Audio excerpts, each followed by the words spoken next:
jiraachisu waaqayyo keenya isa waaqeffannaa waaqayyo guddaa ta'e kana ameen. Kanaaf isatu nu jaalate ameen. Pirezidaantota bira deemuudhaaf mootota biyya lafaa bira deemuudhaaf hin dandeenyu yaaduudhumaan hin dandeenyu. Isa waaqaf lafa uume kana fuuldura dhiyaachuudhaaf maqaa Yesuus Kiristoosiin garuu dandeettii qabna ameen. Nuti akka namaa akka nama taane foon uffannee adeddeebinu malee ijoollee mootiti. Isa mootii moototaa ta'e isa gooftaa gooftotaa ta'e ameen. Qalbii keenyaaf yaada keenya waaqayyo fuulduratti dhangalaasnee waaqayyo fuulduratti dhiyaanna isa waaqeffachuudhaaf faarfachuudhaaf kadhachuudhaaf sagalee isaa dhaga'uudhaaf eebbifamuudhaaf geeddaramuudhaaf ameen. Yesuusiif galannaa ta'u. Inni akkasumatti nu jaalate waaqayyo keenyaaf galannaa ta'u. Inni keessa namaa beeku, inni likkii namaa beeku waaqayyo keenya duwwaadha. Namni likkii isheen itti hime, likkii isheen itti himedha. Garuu kan likkii namaa beeku Yesuus Kiristoos bichaadha. Ameen. Isa duwwaadha. Kanaaf hin gammanna. Keessa namaa inni ilaalu isaa galanni isaaf haa ta'u. Kanaaf qajeelummaadhaan waaqayyo fuuldura teenyaa yaada keenya walitti sassaabbanna. Waan tokko argachuuf dhufne galanni ulfinni waaqayyoodhaaf haa ta'u. Iddoo tokkotti innaa walitti qabamnu waan hundumtuu waaqeffannaadha. Nagaa wal gaafachuun keenya, walii wajjiniin kadhachuun keenya, teenyee walii wajjiniin haasa'uun keenya kun hundumtuu waaqeffannaadha. Kennaa keenya kennuun keenya, harka keenya ol kaasnee faarfachuun keenya, sagalee keenya baasnee faarfachuun keenya inni kun hundumtuu waaqeffannaadha. Yaada keenyanis qajeelummaa yaaduun namaaf dhiisuun dhiifama namaas fudhachuun kunis waaqeffannaadha. Ameen. Yesuusiif galannaa ta'u. Ija keenya walirratti buusnee hafuuraan taanee waaqayyo fuulduratti dhiyaanna. Yesuus keenya inni gooftadha. Yesuus keenya inni bara baraan jiraatadha. Faarfannaa tokko faarfannaa kan amman danda'u koppii isaa wannoo keessa isinirraa kaayeraa gidduu keenyatti kottuu argamii kan jedhu. Suuta innee qalbiidhaanii hafuura kadhataatiin taanee walii wajjiniin hin faarfanna waaqayyo fuulduratti.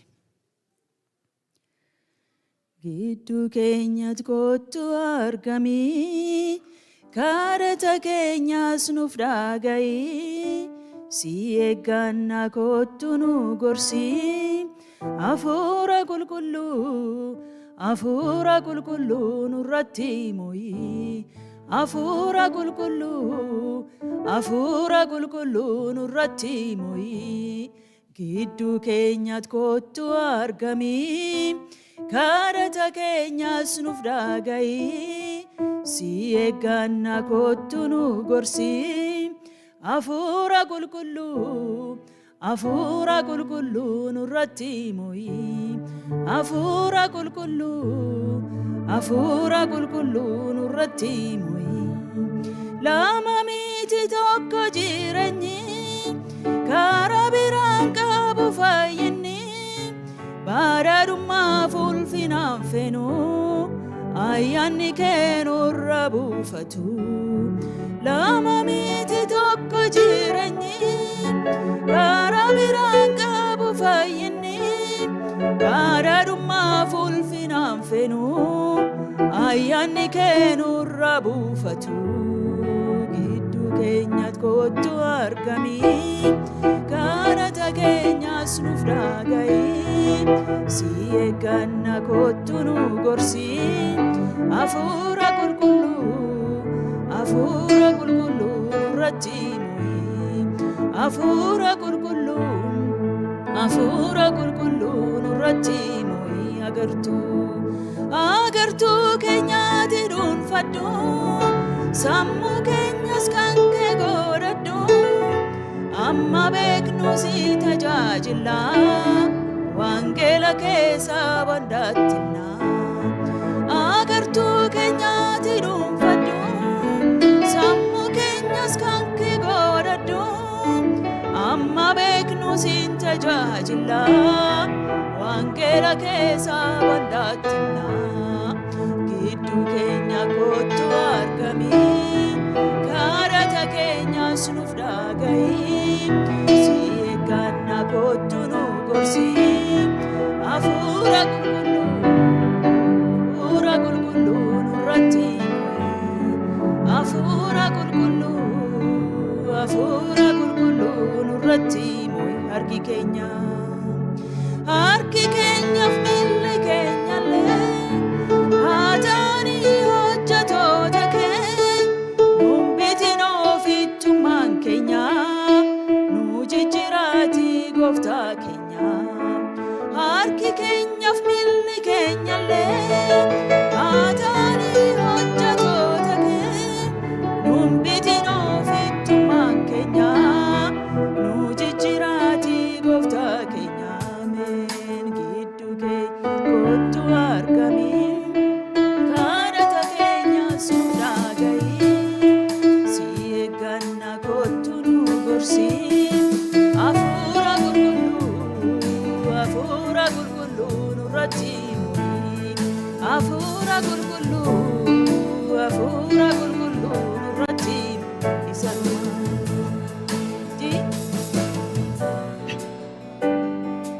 yaada kee keessaa yennaa baane, gaaddi tullee ati battaataaloo.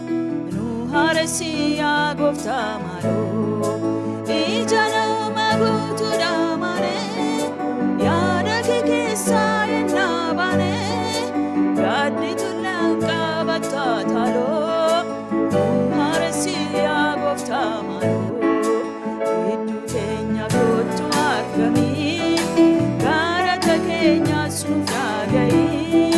Si eegganna kottu nu gorsi.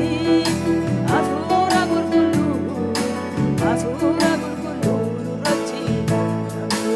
Hafuura qulqulluu, hafuura qulqulluu nurratti moo'i. Galanni Waaqayyo keenyaaf haa ta'u. Yesuus Kiristoos inni gooftaadha.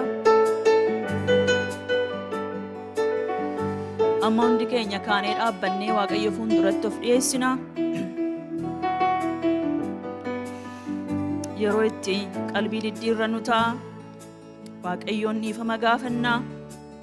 Namootaaf dhiifama goonaa. Namoota dhiifama nu gaafataniifis dhiifama goonaa. Namoota itti gaddinis hundumaa dhiifama goona. Yesuus Kiristoos inni gooftaadha.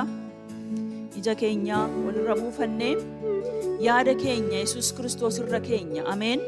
Galanni ulfinni Waaqayyoof haa ta'u. Eebba akka nun darbine har'a eebbatu jira. Guyyaa haaraa yeroo hundumaa araarri Waaqayyoo ganama ganama haaraadha sagaleen Waaqayyoo. Ameen. Abdii kanaaf Waaqayyoof galannaa ta'u. Yesuus Kiristoos inni gooftaadha. Ofii keenya dhiyeessinee mee tokko tokkoon keessanii Waaqayyo wajjiniin akka haasoftanan yeroo isinii kenna. Torban keessan akkam ture? Guyyoonni keessan, halkan keessan, ganamni keessan kun attam ture? Jo'oonni keessan, waggoonni keessan akkam turani? Of ilaalaa. Mana keessanitti, iddoo hojii keessanitti, yeroo qobaa taatan, namoota wajjin innaa taatan, makiinaa innaa oofnu waan hundumaa keessatti attam ture? Nuuf Waaqayyo fuulduratti jireenyi keenya attami?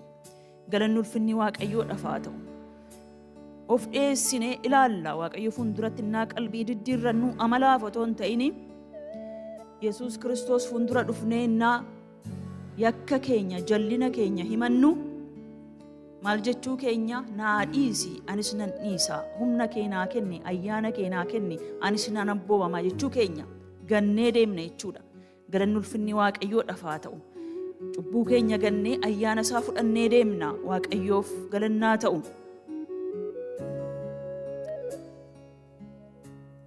I invite all children and the youth to join us on this time to repent, to just present yourself before God. I welcome you to the house of the Lord. You matter to Him. Despite to our age, our ability, our experience, He is our God. Amen. He is our Father. All youth, all children, I invite you. Present yourself before Him, okay? Tell Him everything, what you feel. Your sadness, your anger, your regret, everything, your mistakes, your weakness. He understands you more than you imagine. More than your parents, He understands you. More than your teachers, He understands you. More than your friends. The best thing is He keeps her secret. He doesn't tell anyone. He is omnipresent. He can be anywhere. He is everywhere. He understands you, okay? Because Jesus was in your age once. He born on earth. He started from 0 age. He knows. I want you to join us during this repentance time. To talk to him. We worship him in the spirit and the truth. In kadhanna Waaqayyo fuulduratti galanni isaaf haa ta'u. Yeroo kana immoo tokkummaadhaan yeroo Waaqayyo fuulduratti qalbii keenya diddiirrannu ta'a. Hundumti keessanii matsaafa keessan akka baafattanii faarfannaa 51 lakkoofsa 1-17 kan jiru ana wajjiniin dubbifanna. Qalbii diddiirrachuuti. Ana wajjiniin sagalee Waaqayyoo keessaa walii wajjiniin dubbifanna. Those of you who has the Bible from on your iPad or iPhone, I want you to read Psalms chapter 51 from verse 1 to 17. Okay, we are reading that in Oromifa. You can follow.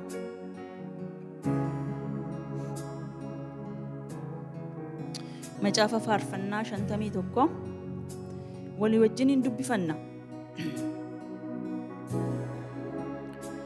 Yaa Waaqayyoo akka gaarummaa keetti araara anatti agarsiisi. Akka oo'a kee isa guddaatti irra daddarbaa koo haxaayi balleessi. Yakka koo raawwadhu anarraa dhiqi. Cubbuu koottis ana qulleessi. Anoo irra daddarbaa koo beeka. Cubbuun koos garaa gaafa hundumaa ija koo dura jira. Ani si yakkeera si'uma duwwaan yakkis. Wanta ija kee duratti hamaa ta'e hojjedheera. Ati immoo dubbii anarratti dubbatteeni qajeelaa firdii faraddeenis qullaa ta'uun kee hin beekama. Kunoo haati koo isheen garaatti na baatte iyyuu cubbamtuu turte. Anis yakka ta'ee nan dhaladhe. Kunoo ati keessa namummaa namaatti amanamummaa argitu hin gammadda. Iddoo dhokotaa sanaa keessattis ogummaa nu hubachiifta. Hisoophiidhaanii cubbuutti na qulleessi. Anis nan qullaa'a. Na dhiqii cabbii irras nan addaadha. Sagalee gammachuu fi ilillee nan dhageessisa. Lafeen koo warra ati cabsites haa gammadani. Cubbuu koo fuula kee dura dhoksi. Yakka koo hundumaa haxaayi anarraa balleessi. Garaa qullaa anaaf uumi yaa Waaqayyoo. Hafuura dhaabataas ana keessatti haaressi. Fuula kee duraa anan balleessin. Hafuura kee isa qulqulluus ana duraa hin fudhatin. Gammachuu isa fayyisuu kee keessaa argamu iddootti anaaf deebisi. Siif abboomamuudhaa fi hafuura na gargaaru anaaf kenni. Yommuu sanii warra irra daddarbanii karaa kee nan barsiisa. Cubbamoonnis gara keetti hin deebi'u. Yaa Waaqayyoo, yaa Gooftaa na fayyiftu. Dhiiga koo dhangala'u oolchi. Arrabni koo waa'ee qajeelummaa kee gammachuudhaan guddisee in faarfata. Ati arraba koo hiiki. Yaa Gooftaa, afaan koo jajuu kee hin himaa. Qalni sitti hin tolu. Aarsaa dhiyeessuu kootitti ati hin gammaddu. Hafuurri yaada cabaa aarsaa Waaqayyoo biratti fudhatamuudha. Yaa Waaqayyoo, ati garaa cabaadhaa fi bullaa hin tuffattu. Ameen. Yaa Waaqayyoo koo, isa si fuulduratti himanne kun dhugaa nuuf haa ta'u. Amannee fudhannaa nu gargaari. Ayyaanni kee nu haa gargaaru. Kana booda akka ittiin deebine ayyaanni kee nu haa gaggeessu. Hafuurri qulqulluun nu haa guutu.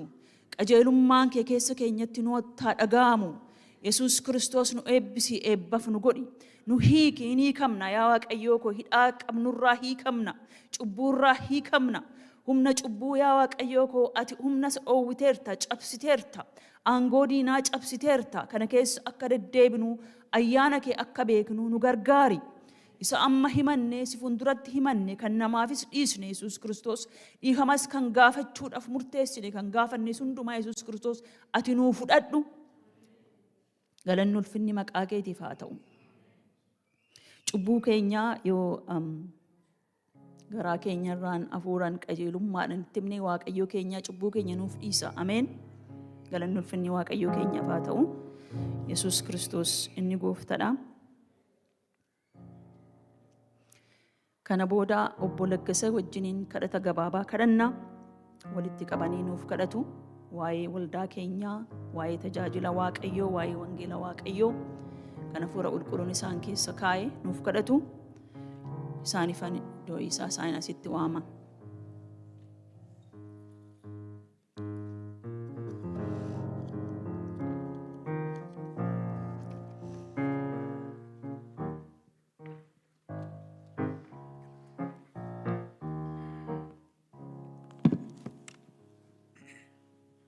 Nagaa Waaqayyoo isiniif haa ta'u. Nagaan Waaqayyoo isiniif haa ta'u. Nagaan Waaqayyoo isiniif haa ta'u. Nagaan Waaqayyoo isiniif haa ta'u. Hin galateeffanname Waaqayyoo kana sagganama kanaan mana isaa keessatti jaalala Waaqayyootiin kan ka'e nama barbaachan dhufne iddootti kana hundumti keenya iddootti kanatti kan argamne Waaqayyoo waan hundumaa nu mijeesse. Waan hundumaa nu sirreesse kan hin sirratinis utuma jiru kan hiikaminis utuma jiru abjuun keenyas utuu nuun hiikamin mul'ati keenyas utuu harka keenya hin galin har'a garuu isa waan maal naanaasuuf ta'e gooftaa jennee mana isaa fuula isaa dura dhufuu keenyaaf kanaaf galata gashiname ililleedhaan harka keenya walitti rukutnee Waaqayyo galanni kee ulfinni kee anarratti ta'u jireenya koo irratti ta'u maatii koo irratti ta'u eenyummaa koo irratti ta'u jennee ilillee guddaa isaatiin sagalee guddaadhaan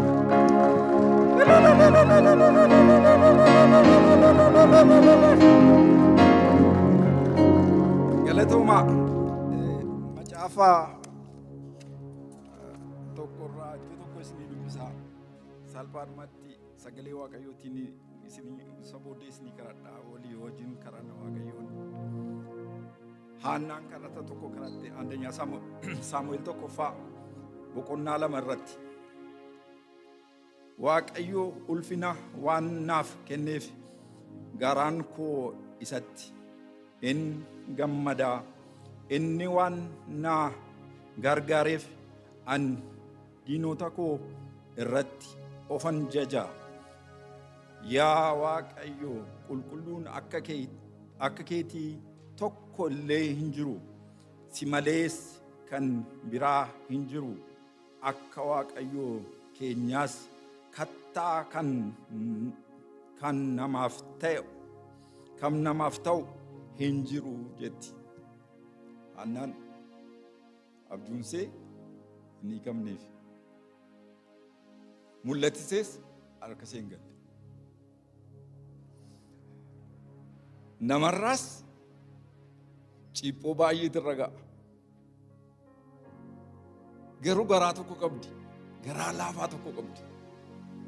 Garaa laafaa. Abbaan manaasees baay'ee jaallata. Waan isheen garaa laaftuu taateedhaaf. Garuu waan tokko immoo baay'ee cimsitee beetti.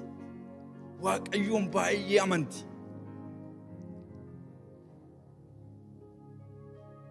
Iddoo malatteetti boqonnaatti argattu illee hin arganne. Mana waldaa naadhatte paasterichumtiyyuu inni waldaa geggeessuyyuu ija gaariidhaan hin ilaalle. Namoonni immoo maqaa baay'ee kennaniiruuf. Maaliif abjuunsee hin hiikamneef ka'a? Mul'atisee harka ishee hin galle. Har'a obbolaa koo mul'ati koo harka koo hin galle. Abjuun koo naaf hin hiikamne. Maal fayyaan koos naaf hin deebine.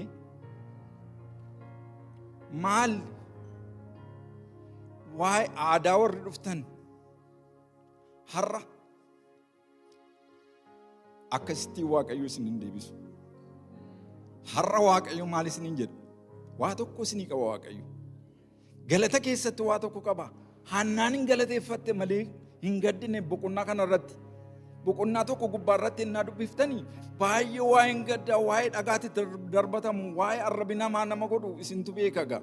Kan isinitti himuu hin danda'u. Waan baay'eetu irra gahaa ture. Garuu iddootti kana irratti hin galateeffatte. Har'a namoonni galateeffachuudhaaf mana kanatti walitti qabamne Waaqayyo waan isin hawwitan utuu hin ta'in waan isinii hawwee wajjin wal agartu. Mul'ati keessanis harka keessan gala. Abjuun keessanis isinii kama. Warra amanee dhufeef dhukkubfachaa dhuftanii hin fayyitu. Amanaa. Gaddaa dhuftanii gammaddanii deebitu. Kun mana Yehuuti, mana Waaqayyooti.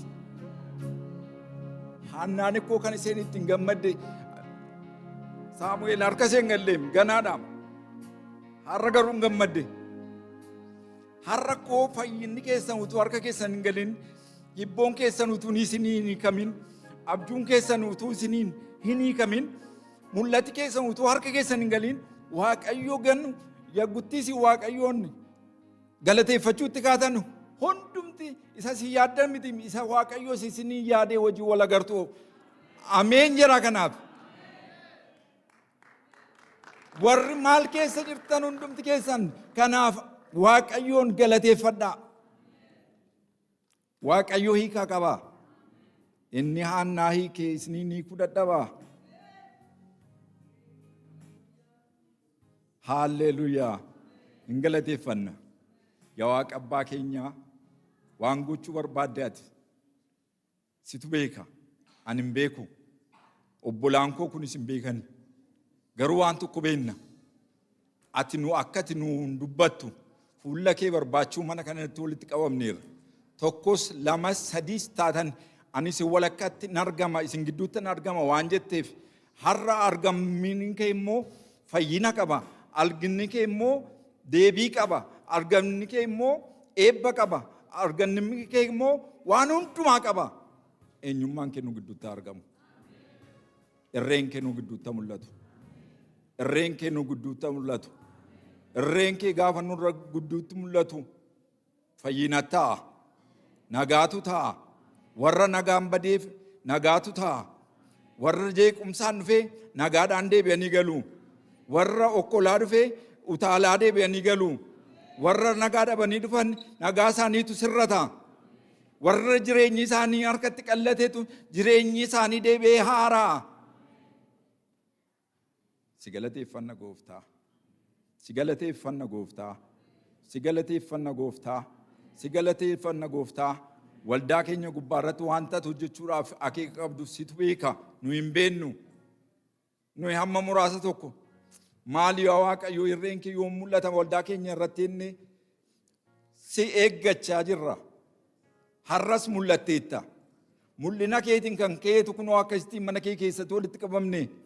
Bor immoo waan tokko hojjechuudhaaf ati waan gurri namaa hin dhagahin, waan iji namaa hin argin, waan haaraa tokko hojjechuudhaaf akeekis karoorri kees jira. Yoomiyyuu jira. Bara duraas jira. Har'as jira. Boris jira. Waan haaraa hojjechuudhaaf fedhiif jaalala kee akka inni nuuf ta'u si kadhannaan. Kanaafis si galateeffanna. Waan ati sichi gootuuf si galateeffanna. Waan ati amma nuu gooteef si galateeffanna. Gooftaa fira qulqulluudha ammas immoo dabalee si gaafadha. Sin kadhadhaan har'a tajaajiltoonni adda addaadha. Kennati kenniteef, dibatatti laatteef, ijatittiin isaaniin agartiin har'a mana kee tajaajiluudhaaf tajaajiloota bichaa miti immoo ummati keessi dhaggeeffachuudhaaf kunoo iddootti kanatti walitti qabneenra hundumaa tajaajiltootaafis ummata keetiifis waan qabdu hundumaa karaa barbaaddu hundumaatiin ati nutti haasa'i. Karaa barbaaddu hundumaatiin ati nutti haasa'i. gurra keenya nuuf saaqi, laphee keenya nuuf saaqi. Isa yaannee dhufne hundumaa ati nurkaa gati. Yaada kee hundumaa nurratti dibi. Yaada kee hundumaa nurratti dhangalaasi. Yaadi kee hundumtuu nurratti dhangala'u. Yaa Gooftaa afura qulqullaa waan tokkoon immoo si kadhadha kanarratti. Kan yaada keenya yaada keetii wajjin akka hin deemne, tajaajilaan akka ofirraa bu'ee sin tajaajille, sagalee kee akka ofirraa bu'ee akka hin dabarsine kan godhu yoo jiraate, ummati kees immoo sabni kee gurra kee saaqqatee akka sin nageenye yaada adda addaatti fidee, dadhabina adda addaatti fidee kan mormu yoo jiraate, hormi diinaadha. Maqaa Gooftaa Yesuus Kiristoosiin galgala ganama kana kan hundumaa keenya irraa kan konkolaate haa ta'u. Jabina hin qabnu, jabaan sii, jabaan tokkichi sii, jabaan jabaa caalu hundumtuu sii. Har'a maqaa Gooftaatiin si kadhadha. Kan nurratti ba'aa ta'e, kan nu adeemsisu nu dhoowwe, akka nu hin tajaajille, kan gufuu nutti ta'e, kan nu gara booddeetti harkise, mul'anni keenya akka inni bakkee hin baane kan nu godhe, hamma yoonaa kan nu qabe, akka waldaan keenyas hin mul'anne, akka sabni kee kunis ijoolleen kee kun mul'atanii eenyummaa kee akka isaan hin mul'isne kan daangessee hamma yoonaa qabee jiraatu maqaa Gooftaa Yesuus Kiristoosiin guyyaa ammaatii kaasee, sa'a ammaatii kaasee miilla isaanii jalatti kan kufe haa ta'u. Akeeka isaanii irraa kan kufe haa ta'u. Mul'ata isaanii irraa kan kufe haa ta'u. Mul'ata waldaa kanaa irraa kan kufe haa ta'u. Kan waldaa kana hinaaffaadhaanis haa ta'u. Karaa adda addaatiin, ija adda addaatiin kan jibbaan ilaalu maqaa Gooftaa Yesuus Kiristoosiin kan ammaa kaasee kan hidhame haa ta'u. Gooftaa afura qulqulluu sin galateeffadha. Hojiin kee dinqiidha. Ati yoomiyyuu dinqiidha. Wanta ati hojjettu dinqiidha. Wanta ati dubbattu dinqiidha. Sagaleen kee dinqiidha. Sagaleen kee dinqiidha. Sagaleen kee dinqiidha. Sagaleen kee dinqiidha. Sagalee kee kanaaf Gooftaa afura qulqulluu si galateeffanna. Kanaaf faarsaa Daawit 150 irratti jedha. Maal jedha? Waan qabdan hundumaatiin jedhamsa. Sagalee gaarii waan ta'e hundumaatiin. Waa'ee kabaroo, waa'ee masanqoo, waa'ee qaacilaa, waa'ee hundumaa miti. Sagalee waan ittiin ibsu dhabeeti. Eewwanni nugusa. Nugusa ture. Waan dhabe tokko hin qabu. Foonii waan dhabe hin qabu. Haannaan illee mucaa dhabde. Inni kun garuu waan dhabe hin qabu. Maal jedhe garuu? Waan qabdan hundumaatiin jedhe. Waan ittiin ibsu dhabeemi. Waa'ee kabaroo dubbateera, waa'ee kiraaraa dubbateera, waa'ee qaacilaa dubbateera. Isa hundumtuu isa quubsuu dide Waaqayyo kanaaf hin gammachiisu, waan isa gammachiisu waan dhabeef maal jedhe? Waan isin sagalee gurra namaatti tolu hundumaatiin Waaqayyo maal godhaa jedhe? Galateeffadhaa jedhe. Mee galateeffadhaa kana sagalee guddaadhaan, ilillee guddaadhaan, harka guddaadhaan Waaqayyo irra deebi'aati galateeffadhaa. Galatoomaa Waaqayyo si eebbisu.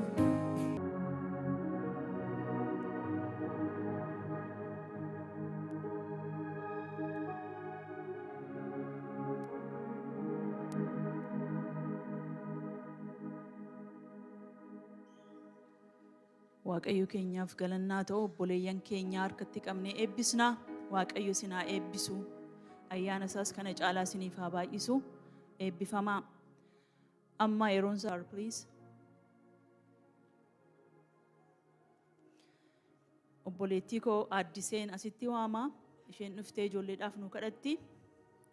Waaqayyo nu eebbisa.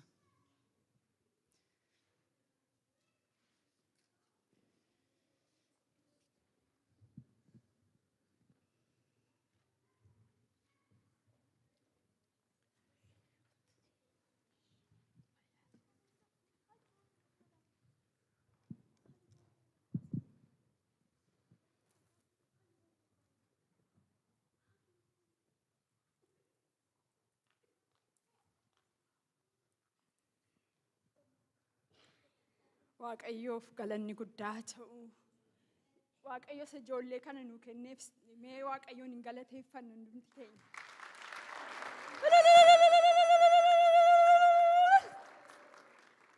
Ijoollee kana fakkaatan borsaantu waldaa keenya dhaala. Isaantu waldaa keenya geggeessaa. Ijoollota kana keessa waan guguddaatu jira.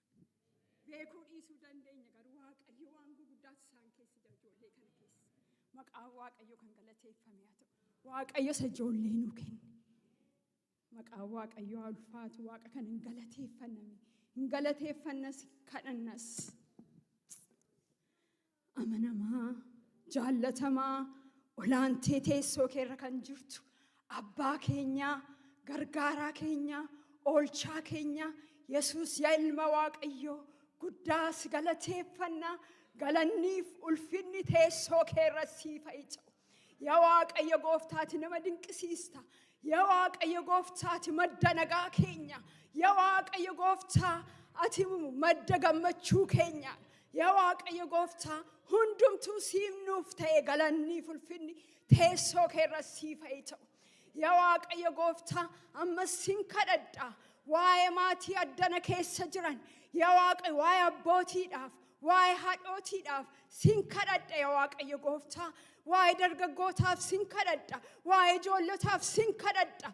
Gooftaa Hafuura Qulqullu Yesuus yaa ilma Waaqayyo akkamittiin ijoollee keenya kunuunsinee guddisuu akka dandeenyu beekumsa irratti beekumsa, ogummaa irratti ogummaa, ayyaana irratti ayyaana. Yaa Waaqayyo gooftaa Hafuura Qulqullu ijoollee keenya akkamitti karaa keerra buusuu dandeenyu dubbii dhugaa keetti himaa kunuunsaa. Yaa Waaqayyo gooftaa akka nuun guguddisne yaa Waaqayyo Yesuus yaa ilma Waaqayyo gaafati dhuftu yaa Waaqayyo mudaan tokkotu hin jiraatin yaa Waaqayyo ol faana yaa Waaqayyo gooftaa mootummaa kee dhaaluu akka dandeenyuuf yaa Waaqayyo hunduma keenya nu gargaaruun jaalala kee haa ta'u.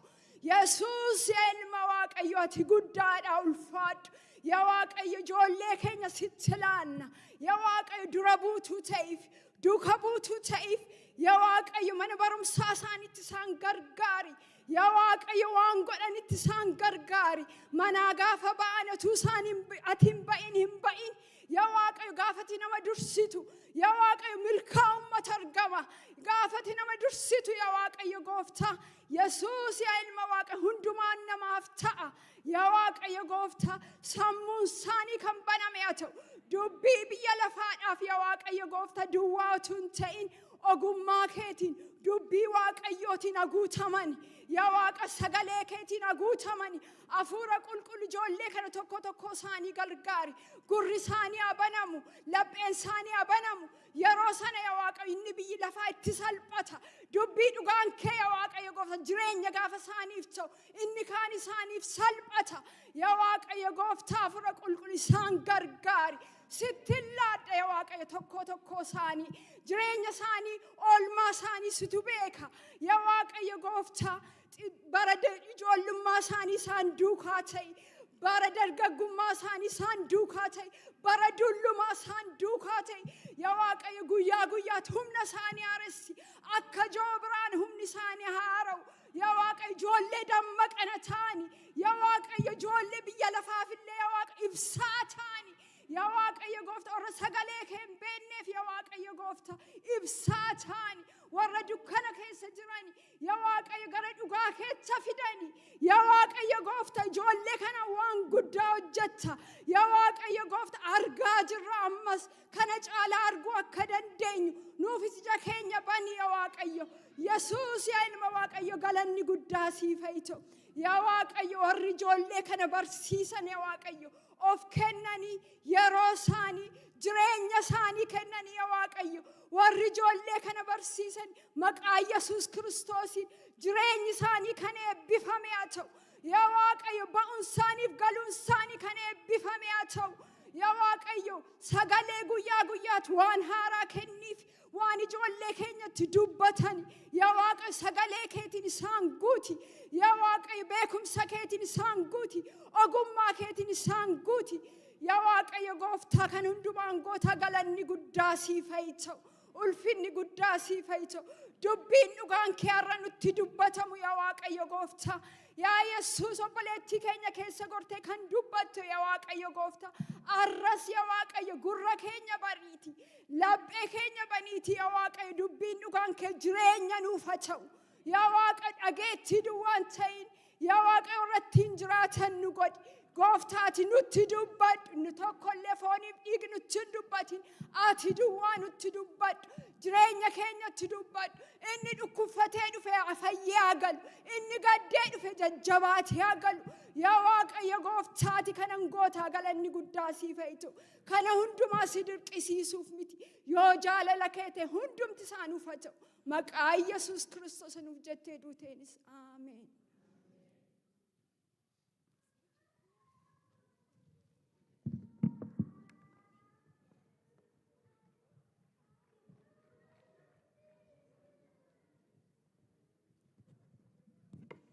Obboleettii keenyaan Waaqayyo si haa eebbisu jedhaanii Waaqayyo si haa eebbisu addisee ayyaana isaa ammas siif haa baay'isu. Galanni ulfinni Waaqayyo keenyaaf haa ta'u. Dubbisa isa duraa dubbifannaa ijoolleen keenya ijaa sa'aatiin deemee fi kanaaf dafanii deemanii durillee dubbisni dubbifameef haa deemu. Kanaaf mucaan keenya roobaa amannuu dhufee nu dubbisa.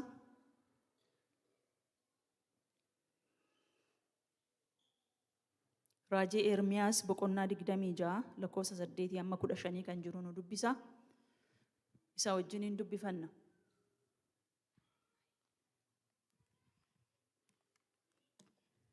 Jeremiah 26, 8 to 15. But as soon as Jeremiah finished telling all the people everything the Lord had commanded him to say, the priest and the prophets, all the people seized him and said, "You must die. Why do you prophesy in the Lord's name? And the house will be like Shiloh, and the city will be desolate and deserted." And the people crowded around Jeremiah in the house of the Lord. When these officials of Judah heard about the things, they went up to the royal palace to the house of the Lord and took the place of the entrance of the new gate of the Lord's house. Then the priests and the prophets said to the officials, "This man should be sentenced to death, because he has prophesied against the city. You have heard it with your own ears." Then Jeremiah said to all the officials and all the people, "The Lord has sent me to prophesy against the house and the city of all the things you have heard. Now reform your ways and your actions and obey the Lord your God. Then the Lord will relent and not bring disaster on you. As for me, I am in your hands. Do whatever you want, what you think is good and right. Be assured, however, if you bring me to death, you will bring the innocent guilt of innocent blood on you. And the city, for the Lord has sent me to speak these words in your hearing." Amen. Waaqayyo si haa eebbisu jedhaanii dheeraadha garuu akka gaariitti dubbise eebbifame. Ol dhaabbannee kaanee jechuudha dhiifama. Dubbisa isa lammataa Luqaas 13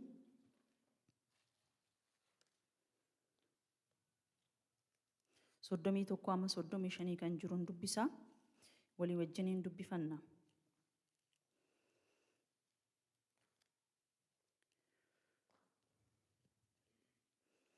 Wangeela gooftaa keenyaa Luqaas lakkoofsa 13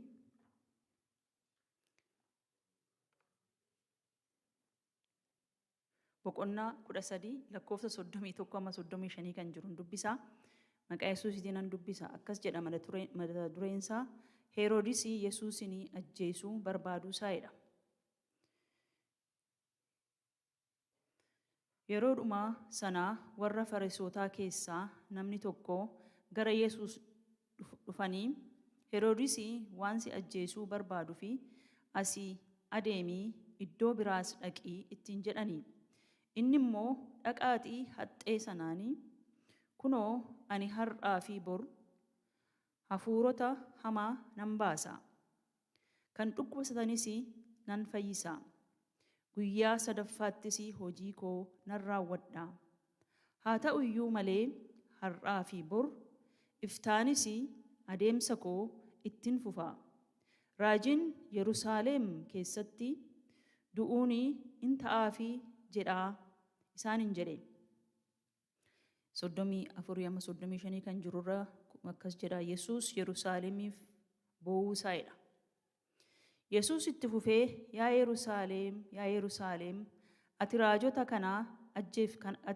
kan ajjeeftu sitti kan ergamanii dhagaadhanii kan rukuttu si'a meeqanii indaanqonii cuucota ishee qochoo ishee jalatti akkuma walitti qabdutti ijoollee kee walitti qabuu barbaade.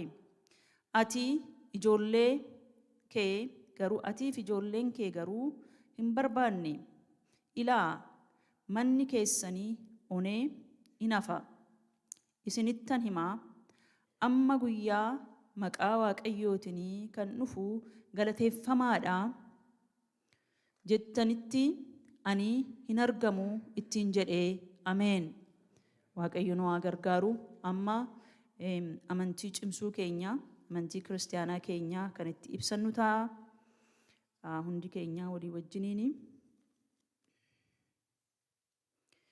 Nana manaa hundumaa kan danda'u Waaqayyo Abbaatti, uumaa waaqaaf lafaatti, tokkicha ilma isaa Yesuus Kiristoos gooftaa keenyatti, kan ulfeeffamee hafuura qulqulluudhaanii, kan dhalatee Maariyaam durbarraa, kan dhiphates bara Philaaxoos Pheexaanichaa, kan fannifamee, kan du'es, kan awwaalames, si'oolittis kan gadi bu'ee, guyyaa sadaffaatti du'aa kan ka'e, gara Waaqayyoo kan ol ba'ee, gara Waaqattis kan ol ba'ee, hundumaa kan danda'u gara mirga Waaqayyo Abbaa kan taa'e, achis kan deebi'u warra jiraniif warra du'anitti faraduudhaafi, nana manaa hafuura qulqulluutti, tokkittii qulqullooftuu waldaa kiristaanaa, tokkummaa qulqulloota, dhiifamuu cubbuu, du'aa ka'uu foonii, jireenya bara baraa. Ameen. Waaqayyo amantii keenya kanatti akka jiraannu nu haa gargaaru. Yesuus Kiristoosiif galannaa ta'u. Faarfannaa tokko faarfannee kara sagalee Waaqayyoo deemna. Galanni ulfinni kan jedhu. Galanni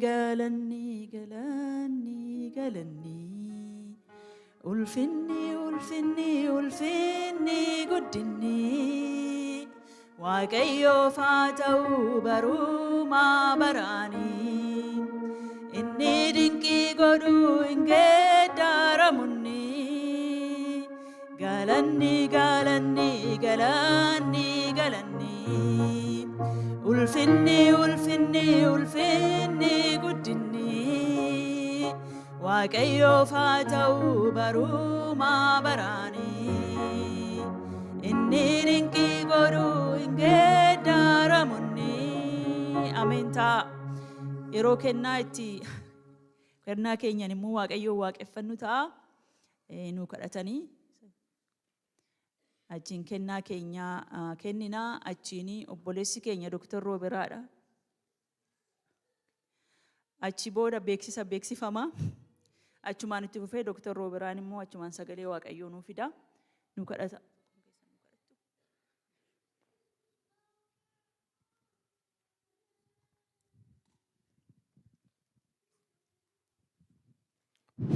kadhannaa. Yaa Waaqayyoo abbaa keenyaa, gooftaa keenyaa, uumaa keenyaa, nu eeddee foon keenyaaf lubbuu keenya walitti eeddee guyyaa irraa mana qulqullummaa kee akka dhufnuuf waan eeyyamteef galanni guddaan siif haa ta'u. Yaa Waaqayyoo yeroo kana immoo boosisa sassaabamuu eebbisi. Yaa Waaqayyoo ijaarsa mana keef babal'ina wangeelaaf akka ta'uuf ati gargaarsa nuuf godhi. Yaa Waaqayyoo jireenya keenya bara keenyaa fi hundumaa eebbisi. Maqaa ilma kee gooftaa Yesuusiin. Ameen.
Jira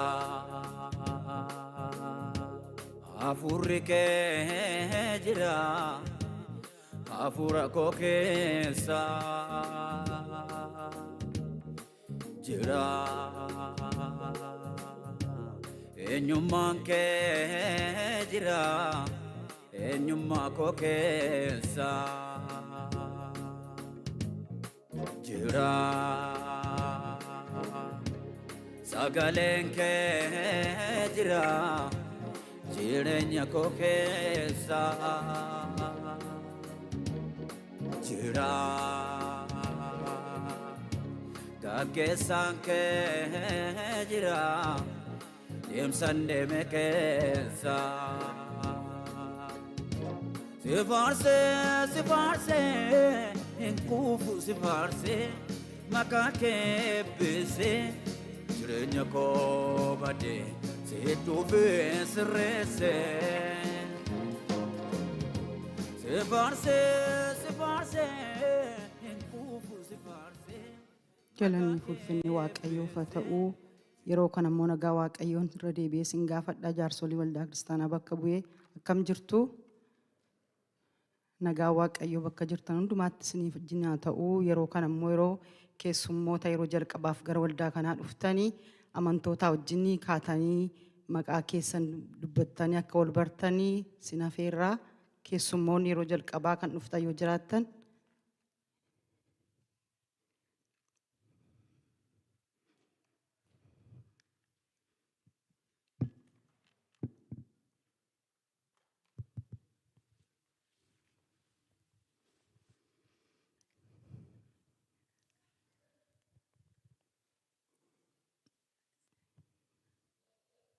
nagaan Waaqayyoo hunduma keenyaaf haa baay'atu.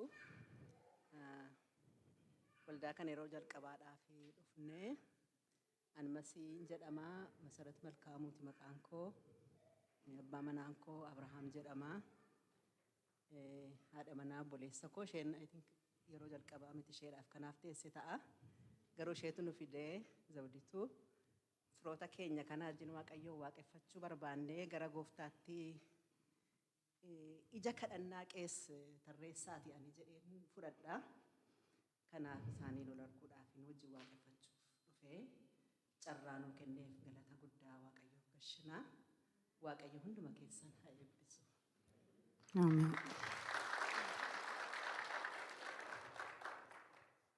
Namni biraa yoo jiraattanii haa ta'u egaa namoonni biraan jirtanii kanaaf maatii adda Masaratiin akkasuma keessummaa keenya warra naannoo ollaa kanaatii dhufanii Zawdituu baga nagaadhaan dhuftan isiin jennee waldaan kiristaanaa ammas irra deebinee nagaa Waaqayyoo isinii dhiyeessina harka keenya walitti rukutuudhaan isaan simannaa. Waaqayyo sinaa eebbisuu akkuma sagantaan kun raawwateen booddeetti haftanii luba keenya wajjiniin akka wal bartanii nagaa akka wal gaafattanii yeroo bunaaf shaayillee akkuma qabnu amantoota wajjin akka wal bartan isiniin jennaa eebbifamaa. Yeroo kana immoo akkasuma guyyaa irraa karaa garaagaraa kan tajaajilaa turtanii Waaqayyo sinaa eebbisuu jennaa worshiiptii gochuudhaan iddoo kanarraa Waaqayyoon sagalee Waaqayyoon nu geggeessuudhaan karaa miidiyaa ijoollee barsiisuudhaan karaa garaagaraa kan nu eebbisaa turtan kan nutti dubbachaa turtan Waaqayyoon kan tajaajilaa jirtan kana booddees kan tajaajiltan Waaqayyoo bara keessan hundumaa eebbisuu eebbifamaa. Akkasuma sagantaa dhaabbataa waldaa keenyaa iddilee yerootti beeksifnu ta'a. Yeroo keenya eeggachuudhaaf sagantaa kana nan gaggabaabsaa. Xinnoo ishee sagantaan keenyaa inni dheerata. Kanaaf sagantaan iddilee waldaa keenyaa akkuma beekamu inni gaafa sanbata guddaa sa'aatii 10 walakkaatii kaasee amma 12 walakkaatti bifa kana fakkaatuun yerootti geggeeffamu isa dursee garuu sanbata guddaa sagantaan kadhannaa koree kadhannaadhaan waldaa kana keessatti kan geggeeffamu balbala kana duratti namoonni yeroo qabdan dursitanii dhuftanii isarratti akka hirmaattanii jaalala Waaqayyoon sin gaafanna. Akkasuma sagantaan dhaabbataan waldaa keenya keessatti oonlaayiniidhaanis darbaa jiru sagantaan roobii haala yeroo kana qorri jiruun onlaayiniidhaan akkuma darbaa jiru gaafa roobii sa'aatii 6 hanga 7 walakkaatti onlaayiniidhaan akka asirratti hirmaattan sagantaan dafinoo karaa waldaa kiristaanaa kan darbu karaa baaybilii waldaa kiristaanaa kadhannaan jira isa kana beektanii sa'aatii 7 kaastanii isa kanallee akka irratti hirmaattan jaalala waaqayyoo sin gaafannaa kan obboloota haadhotaas jimaata sa'aatii 6 kaasee karaa zuumii akka darbu kanas beektanii akka irratti hirmaattan jaalala waaqayyoon sin gaafannaa haaluma isteerii ilaalchisee immoo ji'a kana keessaa yeroo tsoomaaf kadhannaan waldaa keenya keessatti karaa amantootaa geggeeffamaa jira kanas beektanii maandee tu firaayiday yookaan dafinoo amma jimaataatti ganamaa sa'aatii 9 kaasee hanga 11tti namoonni yeroo qabdan hundumti keessan akka irratti hirmaattan jaalala waaqayyoon sin gaafannaa yeroo kadhannaa yeroo saba keenyaaf kadhannu yeroo waldaa keenyaaf kadhannu waan ta'eef kana yaaddanii akka irratti hirmaattan jaalala waaqayyoo waldaan sin gaafatti kanatti aansuudhaan sagantaan itti dabalataa waldaa keenya keessatti yookaan beeksisi addaa ta'e argame April gaafa 5 sa'aatii 9 kaasee koreen hundumtuu waldaa kana keessatti koreen tajaajiltoota hundumtuu waldaa kana keessa jirtanii yeroo kadhannaaf yeroo maree haala konfiraansii ilaalchisee waan jiruuf hundumti keessan tajaajiltooti waldaa kana keessa koree taatanii hojjettan hundumti keessan kanarratti akka hirmaattan sagantaa kanarratti iskeejuulii keessan akka godhattan akkasuma immoo dhimma konfiraansii kanaaf koreen filatamtanii dhimma kanaaf immoo namoota garaagaraa quunnamuudhaaf qophooftanii jirtan namoonni karaa isaanii namoonni isin quunnaman guyyaa gaafa kanaallee sagantaa kanarratti yeroo mareef kadhannaa isa gaafa April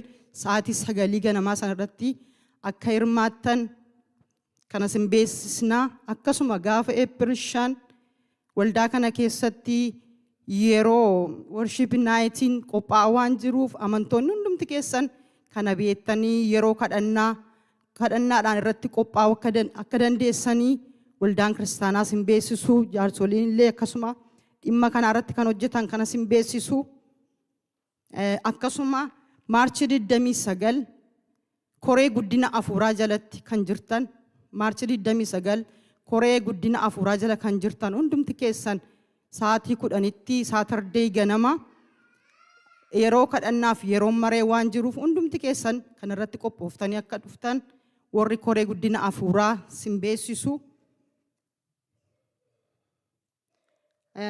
kan biraanii akkuma beekamu waldaa kana keessatti haala garaagaraa waldaa kana maintenaansiidhaan waldaa kana kan gargaaraa jirtan guyyaa kaleessaa wanta waldaa kana keessa barbaachisu suphaa kan turtaniin isiniin illee waaqayyoo sinaa eebbisuu isiniin jedhu jaarsoliin warri kana hojjechaa turtan waaqayyoo sinaa eebbisuu eebbifamaa isiniin jedhu akkasuma yeroo darbes dubbatamaa ture haala dikoreeshinii waldaa kana keessaa haala isteerii ilaalchisee wantoonni tokko tokko akkuma jijjiiramanii argaa jirtan kana waldaa kana keessatti tiimii kanaa kan ta'anii hojjechaa jiran obboloonni keenya kan nu gargaaran waan jiraniif isaaniin illee maqaa isaanii dhoofnee isaan galateeffannaa akkasuma tasfaa'uun kumarraa lalii bettal immee yookaan dirribee wadaajoo hawwii yohaannis yookaan nagarii warra kanaan waaqayyoo sinaa eebbisuu eebbifamaa isiniin jennaa waaqayyo bara keessanaa eebbisuu isiniin jennaa gara dhumaa irratti